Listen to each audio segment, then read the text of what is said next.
Welcome everyone two D box. সময় টেলিভিশনের পর্দায় দেখছেন সরাসরি। আমি নীলহুরে সাহান আছি, আর আজকে আমার সঙ্গে আছেন player of national football team, Bangladesh national football team, Topu Barman. আর আমরা কিন্তু তপু, আমরা চমৎকার খেলা দেখতে দেখতে একদমই দ্বার প্রান্তে আছি। আর এই তো রাত পেরোলেই দিন পেরোলেই ফাইনাল, আর তার আগে কিন্তু ব্রোঞ্জ ফাইনাল, মানে তৃতীয় স্থান নির্ধারণী ম্যাচটাও হবে, যেখানে ফ্রান্স এবং ইংল্যান্ড মুখোমুখি হবে।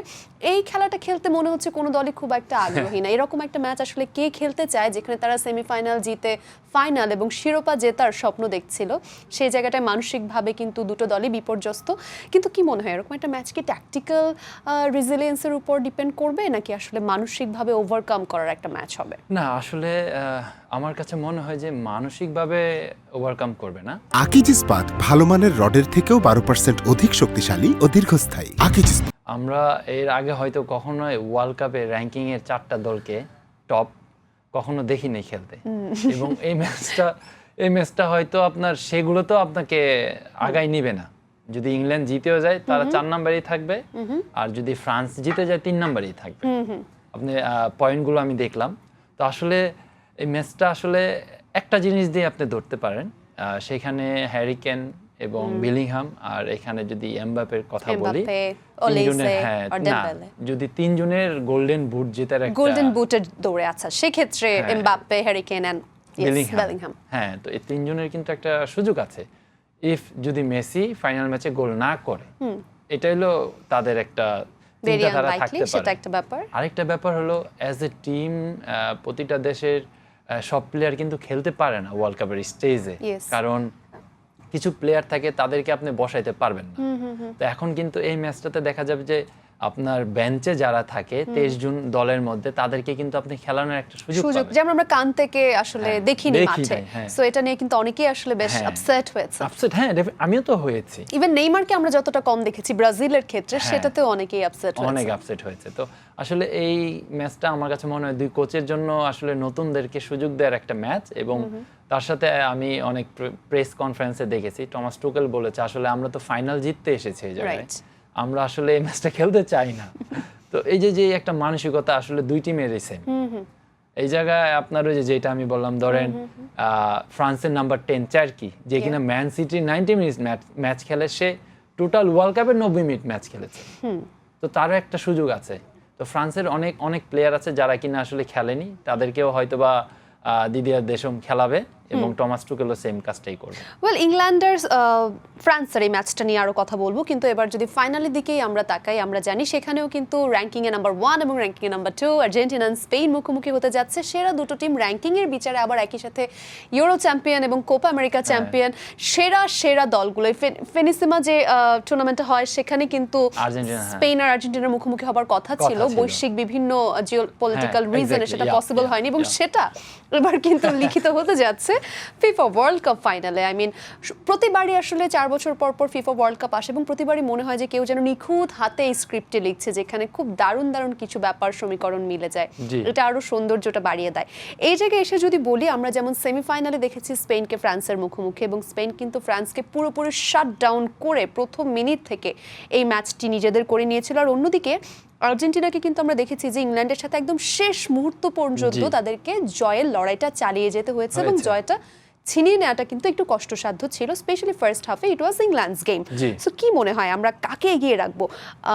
এই যে স্পেনের যে ডমিনেন্ট কন্ট্রোল, সেটার জন্য স্পেনকে এগিয়ে রাখবো, নাকি আর্জেন্টিনার এই যে comeback and battle tested resilience, এটার জন্য আর্জেন্টিনাকে এগিয়ে রাখবো? না, আসলে যদি বল পজিশন দিক দিয়ে দেখেন, পরিসংখ্যানে এখন পর্যন্ত ওয়ার্ল্ড কাপে 200 পাস স্পেন থেকে আর্জেন্টিনা খেলেছেন বল পাসিং এ। অলরাইট। এবং বল পজিশনের ক্ষেত্রে Spain I think 0.2 or 2 point এগিয়ে আছে। আর্জেন্টিনা 60% বল পজিশন এবারের ওয়ার্ল্ড কাপে, এবং স্পেন মেবি 62। দ্যাট মিনস দুইটা টিম কিন্তু ইকুয়াল ভাবে আপনার বল পজিশন রেখেছে পায়ে। ইভেন তো পাসিং এর দিক দিয়ে 4205 করেছে আর্জেন্টিনা, আর অপর দিকে স্পেন করেছে 4000 সামথিং। তো এখন ঘটনা হয়েছে, স্পেন কিন্তু বল পজিশনের দিক দিয়ে যে কোনো টিমের থেকে 5 থেকে 10% এগিয়ে থাকেই। এখন ঘটনা হয়েছে আর্জেন্টিনা স্পেনের খেলাটা এই দিক দিয়ে আমার কাছে মনে হয় সমান সমান হওয়ার একটা পসিবিলিটি আছে, বিকজ আর্জেন্টিনার 4টা মিডফিল্ড সেম স্ট্রাকচারে খেলে, লাইক স্পেন যেভাবে খেলে।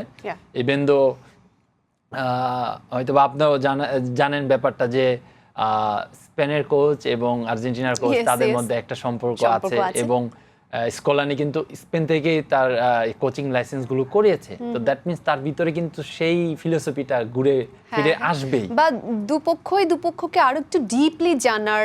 এখানে তো একটা ব্যাপার আছে যে ট্যাকটিক্স গুলো কিংবা স্ট্র্যাটেজি গুলো কিন্তু it's a mental game at some point, specially those 90 minutes and more, সেটা মেন্টাল গেম হয়ে ওঠে। এবং সেই জায়গায় কিন্তু দুই কোচই দুজনকে মেন্টালি একটু বেশি জানে, প্লাস প্লেয়ারদেরকে বেশি জানে। ইয়েস, অফ কোর্স সেই জায়গায় তো আমরা অবশ্যই যাব, কারণ টক অফ দ্য টাউন হয়ে গেছে আসলে মেসি এবং ইয়ামালের সেই যেটা ছবি। প্রশ্ন করলেন সেটা হলো আসলে কে এগিয়ে থাকবে। আপনি যদি কামব্যাকলি দেখেন, ডেফিনেটলি আর্জেন্টিনাকে এদিক দিয়ে আগায় আমি রাখবো, বিকজ একটি নয় দুইটি নয় চারটি ম্যাচ তারা কিন্তু কামব্যাক করে ম্যাচ জয়লাভ করেছে, স্পেশালি ইংল্যান্ডের সাথে, ইজিপ্টের সাথে স্পেশাল ম্যাচ। আপনি যদি সুইজারল্যান্ডের সাথেও দেখেন, 1 গোল দিয়ে 1 গোল খেয়ে পরবর্তীতে আরো 2টা গোল করা, এটা কিন্তু একটা comeback mentality. Of course even though আরেকটা জায়গা দিয়ে আমি এগিয়ে রাখবো, সেটা হলো ওয়ার্ল্ড কাপ খেলা প্লেয়ার বেশি হলো আর্জেন্টিনা টিমে। লাস্ট স্কোয়াডের চ্যাম্পিয়ন টিমের 17 জন প্লেয়ার আছে, এবং 17 জনের মধ্যে 11 জন 11-এ খেলে। সেই 17 জনের সেই এক্সপেরিয়েন্সটাও এখানে কাজে লাগছে ডেফিনেটলি। ইভেন স্পেনের কিছু প্লেয়ার এবারের ফার্স্ট ওয়ার্ল্ড কাপ খেলছে। আপনি যদি কোভার্সির কথা বলেন, আপনি যদি পোরোর কথা বলেন, আপনি যদি রাইট উইং লেফট উইং এর কথা বলেন, আসলে ইয়ামেল স্পেশালি যদি তার কথাই বলি, তো একটা কিন্তু এই ব্যাটল অবশ্যই হবে, যেটা প্রথম প্রশ্নটা করলেন যে পাসিং ব্যাটলটা হবে, এবং তার সাথে যদি কামব্যাক নিয়ে কথা বলেন, আমি আর্জেন্টিনাকে এগিয়ে রাখবো। বলে অনেক কিছু আসলে এই পর্যায়ে এসে সেরা টিমগুলোই তো ফাইনালে গিয়েছে, এবং সব দিক থেকেই দুই টিমই তাদের শক্তিমত্তা দেখিয়েছে। এই যে আর্জেন্টিনার কামব্যাকের কথাটাই আমরা আসলে বারবার বলছি, কারণ ওয়ার্ল্ড কাপ ফাইনালে আসার পুরো ব্যাপারটা আসলে তাদের কামব্যাক হতে আসা। দ্যাটস ওয়াই ইংল্যান্ডের সাথে কামব্যাক হওয়াটা তাদেরকে একটা আলাদা গুরুত্ব দিয়েছে, কারণ বাকি দলগুলোর সাথে যে দলের সাথে খেলা হয়েছে সেখানে কামব্যাকগুলোকে অনেকেই আসলে দেখছিল কিছুটা উইকনেস হিসেবে, কারণ কম্পারেটিভলি উইকার টিম, র্যাঙ্কিং এ অনেক পেছনের টিম। ইংল্যান্ড ম্যাচের দিকে কিন্তু সবাই খুব তাকিয়েছিল যে okay, now you are gonna face a strong team in semifinals, let's see কি করো। কিন্তু সেখানেও কিন্তু একইভাবে কামব্যাক করে সবাইকে তাক লাগিয়ে দেওয়ার যে ব্যাপারটা। স্পেনের যে শক্তিমত্তার কথা আমরা বলছিলাম, স্পেশালি ফ্রান্সের সাথে যে দারুণ গেম দেখেছি, ফ্রান্সকে যেভাবে তাদের গেমই খেলতে দেওয়া হয়নি, সেখানে আমি বলবো শুধুমাত্র যে এটি পজেশন ছিল, বল পজেশন ছিল তা না, একটা ক্লিনিক্যাল পজেশন ছিল, এবং তাদের যে ডিফেন্সিভ সলিডিটি সেটি নিয়ে কি বলবেন? যদি স্পেশালি স্পেনের ডিফেন্স নিয়ে কথা বলি, উমাই সিমন তিনি মাত্র একটি গোল কনসিড করেছেন ইন দ্য হোল টুর্নামেন্ট, যেটি নজির এই বিশ্বকাপে প্রথম কোনো দেশ দেখিয়েছে। সিমন কিন্তু ওয়ার্ল্ড কাপের ইতিহাসে সর্বোচ্চ ক্লিন শিট রেখেছেন। তার এক্স গোলকিপার কেসিলাস, তাকেও সে টপকে 6টি ক্লিন শিট রেখেছে। তার সাথে যারা কিনা মানে আপনি যদি ওয়ার্ল্ডের বেস্ট গোলকিপার হিসেবে ধরেন, বুফনকে সে পিছিয়ে ফেলে চলে গেছে। বুফনের 5টি, কেসিলাসের ছিল 5টি, এখন সিমনের 6টি। তো আসলে আপনার এই দিক দিয়ে তো ডেফিনেটলি তাদেরকে একটা, আমার কাছে মনে হয়, স্টার মার্ক দেওয়া উচিত। এবং স্পেশালি আমি ক্রেডিট দিতে চাই আপনার কোভার্সি, আসলে 19 ইয়ার্স ওল্ড, এবং তার যে মানে এক্সট্রাঅর্ডিনারি পারফরমেন্স এবারের ওয়ার্ল্ড কাপে, ইভেন দো মানে সে যে কত ম্যাচুরিটি একটা পারফরমেন্স দিয়েছে এই 7টা ম্যাচে, এটা একদম চোখ ধাঁধানো একটা পারফরমেন্স। আর রড্রির কথা তো স্পেশালি বলাই লাগবে, ওয়ান অফ দ্য কি প্লেয়ার স্পেনের ইন দিস পজিশন, নাম্বার 6 পজিশনে। আর আমার কাছে মনে হয় কি, স্পেশালি টিম ডিফেন্ডিংটা স্পেন খুবই ভালোভাবে করে। আপনি যদি তাদের গোলকিপার সহ 11 জন প্লেয়ারকে দেখেন, তারা আসলে তাদের ট্যাকটিসের বাইরে কখনো দেখবেন না তাদেরকে, এবং তারা জানে যে আসলে কোন পজিশনে বলটা আসলে আমরা 3 জন একসাথে যে প্রেস করব, এবং কোথায় যে আমরা দাঁড়াবো, এবং অপোজিশনের হাফে আমরা কোন সময় তাদেরকে প্রেস করব। মানে ওদের কাউন্টার প্রেসটা কিন্তু খুবই ইফেক্টিভ হয়, যেটা আমরা ফ্রেঞ্চকে চোক করার সময় দেখেছি লাস্ট ম্যাচে। যেটা আসলে আমি অ্যাজ এ প্লেয়ার আমার যেটা ভয় ছিল ফ্রান্সকে নিয়ে, সেটাই হয়েছে। ফ্রান্স যখন স্পেশালি বল হারিয়েছে, তাদের কিন্তু কাউন্টার প্রেস করতে দেখিনি, বিকজ উপরে যে 4 জন খেলে, আপনি যদি বারকোলা, এমবাপে, অলিসে এবং দেমবেলে, তাদের দেখবেন উইথ বলে they are very fresh and very fast and very sharp. তো যখন তারা বল লুজ করছে তাদের দেখবেন যে তারা ডিফেন্সে এতটা ইনভলভ ছিল না, আর সেই সময়টা স্পেন কাজে লাগিয়েছে এবং তাদের দেখবেন যে স্পেশালি ফ্রান্সের অপোজিশনের তাদের হাফে দেখবেন যে তারা কতগুলা সার্কুলেশন করেছে বলে। তো আসলে তারা শুধু বল রাখে নাই নিজেদের কাছে, তারা সব সময় কি দেখেন স্পেশালি সাইডগুলোতে আপনি কোকোরেয়া যদি দেখেন তার পারফরমেন্স, তাকে ইউজ করার চেষ্টা করেছে, রাইট সাইডে ইয়ামেলকে ইউজ করার চেষ্টা করেছে, আপনি যদি নাম্বার 10 অলমোকে দেখেন তাকে ইউজ করার চেষ্টা করেছে। সেকেন্ড গোলটা যদি দেখেন পুরো এসে ওভারল্যাপিং করে 1-2 অলমোর সাথে করে গোলটা ফিনিশ করলো, আউটস্ট্যান্ডিং। তো এই ক্ষেত্রে কিন্তু আমার কাছে মনে হয় যে ফ্রান্স পিছিয়ে পড়েছে। স্পেন কিন্তু আসলে গেমটা শুরু থেকেই গেম ডিকটেট করতে চাইবে, টেম্পোটা ডিকটেট করতে চাইবে, সেমটা আমরা দেখেছি ফ্রান্সের ক্ষেত্রে। এবং তারা যেটা করে তারা মিডফিল্ড ওভারলোড করে এবং একই সাথে তাদের উইঙ্গারদের 1v1 সিচুয়েশনে আইসোলেট করে কাইন্ড অফ পিচটাকে স্ট্রেচ করা ট্রাই করে। এই জিনিসটা কিন্তু ফ্রান্সের সাথে খুব দারুণ কাজে দিয়েছে। কি মনে হয় একই স্ট্র্যাটেজি কি আর্জেন্টিনার সাথে ফলো করবে, কাজে দিবে if they do or they will change এরকম কিছু? তো এখন ঘটনা হয়েছে আমার কাছে মনে হয় যে তাদের স্ট্র্যাটেজি সেম থাকবে, বাট কিছু জায়গায় হয়তো বা তাদের টেকনিক্যাল কিছু চেঞ্জ থাকতে পারে আর্জেন্টিনার সাথে স্পেশালি। কারণ আপনি যাই বলেন আর্জেন্টিনার টিমে লিওনেল মেসি আছে।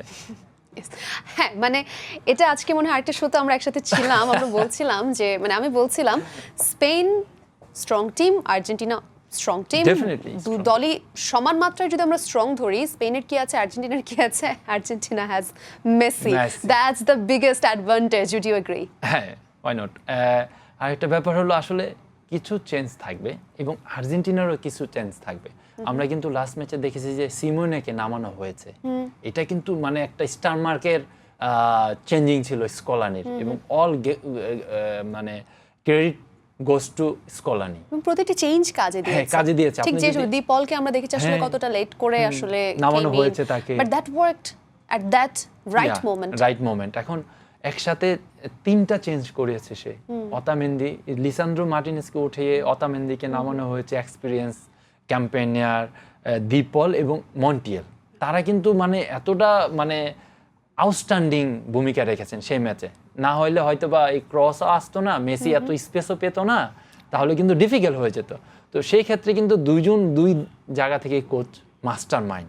এখন ঘটনা হয়েছে এই ফাইনাল ম্যাচে আসলে কোন কোচের আপনার স্ট্র্যাটেজি ক্লিক করবে ওইটা হলো দেখার বিষয়। এটা একটা ভালো বলেছেন, যেমন ফ্রান্সের হারের জন্য টুখেলকে খুবই কড়া সমালোচনা সহ্য করতে হচ্ছে এবং ফ্রান্সের অনেকেই তার পদত্যাগ দাবি করছেন, কিন্তু টুখেল কিন্তু একটা ইন্টারভিউতে এটাই বলছিলেন যে ওই মুহূর্তে আমি সেই স্ট্র্যাটেজিটা নিয়েছি, সেটা কাজে লাগলে কিন্তু তখন কোচকে বাহবা দেওয়া হতো, কিন্তু যেই মানে যেটা আসলে চেয়েছে যে না আরো বেশি অ্যাটাক করে খেলুক, সেটা হলে রিস্ক নেওয়া হতো, এবং রিস্ক নিলে যদি আরো গোল কনসিড করতো সেক্ষেত্রে কিন্তু তখনও ইংল্যান্ড তখনও কিন্তু সেটা নিয়ে আবার না আসলে আমার কাছে মনে হয় কি ইংল্যান্ড এরকম একটা কান্ট্রি স্পেশালি স্পোর্টসের দিক দিয়ে আমার কাছে মনে হয় না কেউ কমফোর্টেবল জোনে থাকে। আপনি হ্যারি কেন আজকে এই সিজনে 73টা 73 গোল, মানে I can't imagine. Before Messi একসাথে 93 গোল করেছে, তারপরে যে 73 গোল করবে কেউ এক সিজনে, এটা আমি ভাবিনি। রোনালদো ওই লেভেলে করতে পারেনি, 68-69 গোল করেছে। তো তার লিডারশিপ নিয়ে কিন্তু কোনো নাই, প্রশ্নবিদ্ধ নাই। আসলে সে কি ব্যতীত হয়েছে আসলে এই স্ট্র্যাটেজিতে যাওয়ার পরে প্রেস কনফারেন্সে দেখেছি, that was very visible in this right. আমি ফ্রান্স বলছিলাম, দুঃখিত। হ্যারি কেনের কথা শুরু থেকেই আসলে যখন ইংল্যান্ড খেলছে এবং তার আগের পারফরম্যান্সের জন্য ওভারঅল ওভার দ্য সিজন সবাই হ্যারি কেনকে নিয়ে বলছিল, এবং একই সাথে আবার জুড বেলিংহাম কিন্তু নতুন করে সবার নজর কেড়ে নিয়েছে। লামিনে ইয়ামাল এবং মেসি এই ক্লাসটি দেখার জন্য কিন্তু অনেকে মুখিয়ে আছে। সো আমরাও কেন বাদ থাকবো এই দুজনের, যদি আমরা যদি কি বলা যায় এই ফেস অফটা আপনি দেখার জন্য কতটা এক্সাইটেড? দুজনের একটা লম্বা হিস্ট্রি এবং সেই হিস্ট্রিটাও kind of weird, kind of poetic. How do you feel about that? It's very interesting. আসলে পুরো সমগ্র ওয়ার্ল্ড আসলে সেই জয়টা আসলে দেখবে। দুজনের দুই ধরনের ক্যাপাবিলিটি, কোয়ালিটি। একজন এখন ক্যারিয়ারের শেষ দিকে, আর একজন ক্যারিয়ারের শুরু, একদম শুরু। এখন ঘটনা আছে একজন ভেরি ফাস্ট, একজন ভেরি ইন্টেলিজেন্ট। তো এখন ঘটনা হয়েছে দুইজনের ক্যাপাবিলিটি অনুযায়ী সেরা এখনকার সময়, এবং আমি মনে করি যে দুইজনেরই ক্ষমতা আছে ম্যাচকে ঘুরিয়ে দেওয়ার, এবং দুজনেই আমার কাছে মনে হয় যে একজন তো আসলে লাগাসি যদি বলি 20 বছরের একটা ক্যারিয়ার, তার বয়স এখন 19, আমি বলবো যে ক্যারিয়ার তার 1 বছরের বড়। আর লামিং আসলে 16 বছর যখন তার 16 পেরিয়ে 17 ছুঁইছি তখন সে ইউরো কাপ জিতেছেন এবং বেস্ট প্লেয়ার হয়েছেন। আসলে সেও তার এজ অনুযায়ী অনেক কিছু করে ফেলেছেন। রাইট। বার্সেলোনার হয়ে 101টি ম্যাচ খেলে ফেলেছেন আসলে।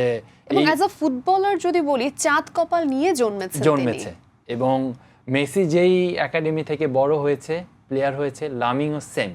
রাইট। তো আসলে দুজনের ক্যারিয়ারে বার্সেলোনা একই নম্বরের জার্সিতে বার্সায় খেলেছে দুজন। এক্স্যাক্টলি। তো এখন নাম্বার 10 সে বার্সেলোনায় পড়ছে। সবকিছু কিন্তু মিলে যাচ্ছে। ইভেন আপনি যদি দেখেন যে মেসি যখন একটা ছবি ভাইরাল হয়েছে তখনও কিন্তু 19 বছর ছিল। 19 তারিখে ওয়ার্ল্ড কাপের ফাইনাল। 19-এর ছড়াছড়ি, রাইট। আমরা কত বলছিলাম এটা নিয়ে। তো আসলে আমার কাছে মনে হয় যে মেসির ইমপ্যাক্টটা বেশি থাকবে এবং লামিং যতই কনফিডেন্স থাক একটু নার্ভাসনেস অবশ্যই কাজ করবে তার মধ্যে। ফার্স্ট ওয়ার্ল্ড কাপ এবং ফাইনাল। আসলে একটা ব্যাপার কিন্তু লামিং এখনো তার সেই যদি বলেন যে গোল করা, অ্যাসিস্ট করা সেই ফর্মে কিন্তু এখনো সেই নাই, কিন্তু তার একটা ধারাবাহিক পারফরমেন্স আছে যেটাকে নিয়ে স্পেন অনেক উপকৃত হয়েছে। তো এখন কিন্তু ধরা যায় যে ফাইনাল ম্যাচে যে লামিং গোল করবে না, অ্যাসিস্ট করবে না, এটা কিন্তু আমরা হয়তোবা আপনি আর আমি বলতে পারছি না। তো সে যদি তার পারফরমেন্স পুরো ফুল ফোকাস দেয় এবং দেখাইতে পারে কিন্তু একটা ডিফিকাল্ট হয়ে যাবে। সেটাই। দু দলকে যদি মেসিকেও যেমন দেখার ব্যাপার থাকবে স্পেনের, একই সাথে কিন্তু লামিনেকেও দেখার ব্যাপার থাকবে আর্জেন্টিনার। আর টেকনিক্যালি আমরা কিন্তু জানি যে স্পেন বলটা কন্ট্রোল করতে চায় অনেক বেশি। অন্যদিকে আর্জেন্টিনার কথা যদি বলি, তারা টেনশনে ট্র্যাপ করতে, মানে তারা এক ধরনের টেনশন ক্রিয়েট করে এবং ট্রানজিশন ক্রিয়েট করে ট্র্যাপ করতে ভালোবাসে অপোনেন্টকে। এই ফাইনাল জেতাটা যদি বলি বা জেতা হারা, উইন অর লুজ, কোথায় ডিসাইডেড হবে? Is it going to be midfield or is it going to be wing, যেখানে স্পেন আর্জেন্টিনাকে আসলে লো ব্লকে স্ট্রেচ করতে চাইবে, যেটা তারা করে আসলে আমার কাছে মনে হয় যে আর্জেন্টিনা, আপনি যদি স্পেশালি সুইজারল্যান্ডের সাথে ম্যাচটা দেখেন, তারা কিন্তু হারিয়ে ছিল না, তারা বল পজিশন রেখেছিল এবং তারা তাদের পায়ে বলটা রাখার চেষ্টা করেছে। আর আসলে স্পেনের সাথে আমার কাছে মনে হয় যে তারা হারিয়ে থাকবে না, তারা আসলে কম্পোজ থাকবে এবং আসলে জায়গায় থাকার চেষ্টা করবে। কারণ স্পেন এরকম একটা টিম, তাদের ফিলোসফি সেম থাকবে এবং তারা সবসময় দেখা যায় যে উইং প্লে এবং স্পেশালি ডিপ, যেটাকে আমরা বলি ডাইরেক্ট পাসিং করে উইংয়ে দিবে, উইং থেকে কাটব্যাক আসবে, ক্রস আসতে পারে, সেটাতে আমার কাছে মনে হয় আর্জেন্টিনার লুক আপটার করতে হবে। কারণ আর্জেন্টিনার সবচেয়ে উইক পয়েন্ট হলো 2 উইং ব্যাক। আমরা যদি মলিনার লাস্ট গোলটা দেখি ইংল্যান্ড করেছে, সে আসলে বডি শেপটা তার ঠিক ছিল না, সে আসলে সামনের দিকে তাকিয়েছিল, বলের দিকে, আসলে প্লেয়ারের দিকে সে তাকাচ্ছিল না। তো এই জায়গা দিয়ে আমার কাছে মনে হয় ওভারকাম করতে হবে। দিস ইজ ফাইনাল ম্যাচ, তো এই জায়গায় কিন্তু এরকম সিলি থিং করা যাবে না। কোনো ভুলের ক্ষমা নেই। আরেকটা ব্যাপার হলো আর্জেন্টিনা কিভাবে জিতবে, সেটা হলো আমরা লাস্ট ম্যাচে দেখেছি যে আসলে ফ্রান্স আসলে স্পেনকে কিভাবে হার্ট করেছিল, স্পেশালি যখন স্পেন বল পায়ে থাকে, তাদের লাইনটা স্পেশালি ডিফেন্স লাইনটা ভেরি হাই থাকে, আপনার একদম সেন্ট্রাল মিডল বক্সের সামনে, হয়তো বা মিডল বক্স থেকে 5 মিটার পিছনে থাকে, এই গোল বৃত্তটার সাথেই থাকে। তো এখন ঘটনা হচ্ছে সেই জায়গায় যদি বল উইন করে, তো আর্জেন্টিনার হাতে মেসি এবং আলভারেস আছে যারা কিনা রান করতে পারে। স্পেশালি আলভারেসকে দেখবেন যে ম্যাক্সিমাম সময় উইদাউট বলে রান করছে, সেই জায়গা থেকে মার্টিনেস লং বল মারছে, দেখা যায় লিসান্দ্রো লং মারছে, দেখা যায় প্যারাদেস লং মারছে। তো এই ব্যাপারটা আমার কাছে মনে হয় অ্যাডভান্টেজ থাকবে। এবং যখন আপনার যে মেসির পায়ে বল থাকবে, তখন যে রানগুলো করে স্পেশালি আলভারেস, লাউতারো, তারপরে ধরেন ম্যাকালিস্টার, এনজো, এই যে ব্যাপারগুলো কম্বিনেশন, এটা কিন্তু অলরেডি 7টি ম্যাচে আমরা দেখে ফেলেছি যে মেসির অ্যাসিস্টে এনজো গোল, মেসির অ্যাসিস্টে লাউতারো গোল। তো এই যে ব্যাপারগুলো, এটা আবার পুনরাবৃত্তি হবে ফ্রান্সের স্পেনের সাথে। তখন আমার মনে হয় এই জায়গায় যদি আপনার আর্জেন্টিনা ভালোভাবে কভার করতে পারে এবং তাদের যে ট্রানজিশন মোমেন্টে যে 2 উইং ব্যাক যদি তাদের একদম 100% কনসেন্ট্রেশন থাকে, তাহলে আমার কাছে মনে হয় আর্জেন্টিনার জন্য বেটার হবে। রাইট, আসলে আর্জেন্টিনাকে হার্ট করার জন্য 60% বল পজিশনের কিন্তু দরকার নেই। স্কালোনির যে কম্প্যাক্ট প্ল্যান আসলে তিনি করেন, যে কম্প্যাক্ট ব্লকে তিনি স্পেনের প্রেসারটা কিন্তু তিনি সেখানে অ্যাবজর্ভ করে নেবেন বলেই আমার মনে হচ্ছে কারণ এটা যদি না নিতে পারে দ্যাট মিন্স আপনি ফ্রান্সের মতো হেরে যাবেন ম্যাচ। Right, absolutely. এবং একই সাথে যদি বলি ট্যাকটিক্যাল ব্যাটলটা কোথায় হবে, যে হাফ স্পেসে যখনই স্পেনের ফুল ব্লকরা এগিয়ে যাবে আর যে গ্যাপটা সেখানে তৈরি হবে, মেসি কিন্তু সেখানেই ফ্লোটিং করে, যদি লাউতারোর কথাই বলি, তাকে দিয়ে কাউন্টার অ্যাটাক করে হয়তো ম্যাচটা তুলে নিতে চাইবে। যে হাফ স্পেসটা পাবে ইন বিটুইন লেফট ব্যাক এবং লেফট উইং, যখন স্পেশালি কোকোরেয়া স্পেশালি সে ওভারল্যাপিং করার মানে অ্যাবিলিটি অনেক ভালো, অনেক বেশি দুর্দান্ত defence player. I mean he looks stylish. আপনি যদি দেখেন স্পেনের এক নম্বর assister as a left back হিসেবে সবচেয়ে বেশি অ্যাসিস্ট করেছে। আই থিংক অলমোস্ট লাস্ট ম্যাচে অ্যাসিস্ট করেছে। আমি আই ডোন্ট নো, মেবি সমান হতে পারে, নালে কোকোরেয়া এক নাম্বার। He doesn't miss ya he is instantly there. এখন আরেকটা ঘটনা আমি এই জায়গায় বলতে চাই, এখন সিমোনে যদি সেই পজিশনে খেলে একটা কিন্তু ফিজিক্যাল ব্যাটল আমরা দেখব, রাইট, 100%, যেটা কিনা আমরা ইংল্যান্ডের সাথে স্পেন যেটা লেফট ব্যাক ছিল তার সাথে কিন্তু একটা ফিজিক্যাল ব্যাটল হয়েছিল সিমোনির। তো এখন ঘটনা হচ্ছে কুকুরে কি আসলে যাবে কি যাবে না এটার উপরে একটা ব্যাপার আছে, কিন্তু স্পেন আসলে তার ট্যাকটিক্স থেকে নড়বে না। আমরা অনেকবার অনেক ডিসকাশন করেছি, অ্যানালাইজ করেছি যে ফ্রান্সের সাথে হয়তো কুকুরিয়া যাবে না, কিন্তু দুই উইং ব্যাকই যেছে এবং সেখানে কিন্তু ম্যাচটা সাকসেস হয়েছে, কিন্তু সেই অবস্থানে মেসি থাকবে। Yes, that's again we are at the same point. Whatever you do, আর্জেন্টিনার কি হতে পারে, কি করতে পারে, একটা জায়গাতে আসলে পার্থক্যটা তৈরি করে দিচ্ছে so far in every discussion, in every stats, in every prediction, that's Messi, because এই একটি মানুষ কখন কি করবে, that's very unpredictable. 100%. আপনার ওই যে রয় কেন ম্যানচেস্টার টিমের ক্যাপ্টেন, তো বলছে যে আসলে ইংলিশে বলছে, লেখাটা এরকম আসে যে একজন ব্যক্তি কি করে এত সুন্দর ক্রস করলো ডান পা দিয়ে, আমরা যদি বলি উইক লেগ দিয়ে, তো আসলে এটা হাউ ইজ দ্যাট পসিবল? তো তাদের মুখ থেকে এখন এরকম শব্দ বের হচ্ছে যারা কিনা ওভার দ্য ওয়ার্ল্ড সবাইকে ক্রিটিসিজম করে। তো এই যে ব্যাপারগুলি আমার কাছে মনে হয় মেসি হয়তো কখনো এগুলো ফলো করে না, সে সব সময় তার পারফর্ম দিয়ে সারা বিশ্বকে জয় করেছে। অফকোর্স সে একটা জায়গাতে আসলে আর্জেন্টিনার শক্তিমত্তা, সেটা যেমন আমরা ফুটবল প্রেমী হিসেবে দেখি, সেটা যেমন আর্জেন্টিনার ক্রেজি ফ্যানরা দেখে, এবং সেটা আর্জেন্টিনার প্লেয়াররাও দেখে, অ্যান্ড স্কালোনিও দেখেন। সবার জন্যই একটি মানুষ আসলে পার্থক্য গড়ে দেওয়ার দাবিদার, এবং এবারই দেখার পালা যে এই মানুষটির হাতেই দ্বিতীয়বারের মতো ওয়ার্ল্ড কাপ উঠবে কিনা, নাকি আবার স্পেন তাদের দারুণ গেম কিংবা নতুনদের নিয়ে, এবং সেখানে কিন্তু বার্সা প্লেয়াররাই বেশি এবং তারাই আসলে ফাইনাল পর্যন্ত নিয়ে এসছে। সো বার্সা ফ্যানরাও কিন্তু এই জায়গাটায় বেশ এক্সাইটেড অ্যান্ড প্রাউড। বাট আমরা একেবারে শেষের দিকে আছি, হয়তো একটা জিনিস শুধু বলতে চাই, নকআউট স্টেজে আর্জেন্টিনাকে বেশ কিছু এক্সট্রা টাইমে যেতে হয়েছে এবং গ্রিলিং টেস্ট পাস করতে হয়েছে। সেই জায়গাটা স্পেনকে কিন্তু প্রতিটি ম্যাচে আমরা দেখেছি নির্ধারিত সময়ের মধ্যে খুব এফিশিয়েন্টলি ম্যাচটা নিজেদের করে নিয়েছে। এই জিনিসটা হয়তো লাস্ট মোমেন্টে ডিসাইসিভ ফ্যাক্টর হতে পারে। I make a mistake. আরেকটা কথা হলো আর্জেন্টিনা একটা প্লাস পয়েন্ট আছে, সেটা হলো যদি ক্রস ইনসাইড করে, দ্যাট মিন্স যেটা বেলজিয়ামের সাথে একটা গোল কনসিড করে সেটা কিন্তু ক্রস থেকে এসেছে। রাইট, লেটস সি কি হতে পারে। Thank you so much for your time, এবং আমাদের ডিসকাশন আজকে এখানেই শেষ করছি। আরো দুটো ম্যাচ মাত্র ফিফা ওয়ার্ল্ড কাপ 2026 এর বাকি আছে, তো চলুন বাকি সময়টুকু উপভোগ করি। সময় টেলিভিশনে সরাসরি দেখবেন দুটো ম্যাচ।